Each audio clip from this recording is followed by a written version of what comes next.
Hello, welcome to my channel. ఈరోజు మొలకెత్తిన పెసులతో మసాలా కర్రీని ఎలా చేయాలనో చూసాము. ఇప్పుడు ఒక మిక్సీ బౌల్ తీసుకొని దాంట్లో ఎండు కొబ్బరి, తెల్లగడ్డ, ఆనియన్స్, టమోటా, కారం, ధనియాల పొడి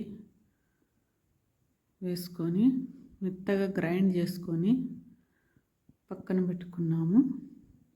ఇప్పుడు మొలకెత్తిన పెసులు తీసుకొని ఇప్పుడు కుక్కర్ తీసుకొని కొద్దిగా ఆయిల్ వేసుకున్నాము. ఆయిల్ వేసుకున్న తర్వాత జీలకర్ర, ఆవాలు, కొద్దిగా కరివేపాకు వేసి ముందుగా గ్రైండ్ చేసుకున్న మసాలాను వేసుకొని ఫ్రై చేసుకోవాలి కొద్దిసేపు. తర్వాత దాంట్లోనే మొలకెత్తిన పెసులను వేసుకొని కొద్దిసేపు ఫ్రై చేసుకోవాలి. అవి కూడా పచ్చివాసన పోయే వరకు.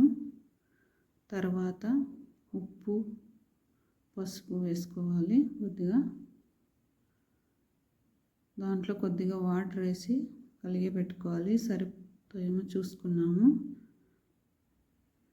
మరికొన్ని వాటర్ పడతాయండి. మళ్ళీ 1/2 గ్లాస్ వాటర్ వేసుకోవాలి. ఇప్పుడు అంతా కలిపి పర్ఫెక్ట్గా. ఇప్పుడు ప్రెషర్ కుక్కరు మూత పెట్టుకున్నాము. మూత పెట్టి స్టవ్ మీద పెట్టి 3-4 విజిల్స్ వచ్చే వరకు పెట్టుకోవాలి. కుక్కర్ని పక్కన పెట్టుకున్నాం కదా, ఆవిరంతా పోయింటుంది. తీసుకొని చూడండి, ఇలా పర్ఫెక్ట్గా వచ్చేసింది.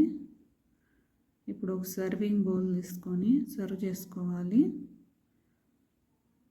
దాంట్లోకి మెత్తగా ఉడికిపోయాయి, ఎందుకంటే ముందే మొలకగట్టినట్టు కాబట్టి 3 విజిల్స్కి 4 విజిల్కి ఉడికిపోతాయి. ఇప్పుడు ఒక సర్వింగ్ బౌల్లోకి వేసుకొని అన్నంలోకి, చపాతీ, పూరీలోకి ఈ పెసుల కర్రీ బాగుంటుందండి. ఒకసారి ట్రై చేసి చూడండి.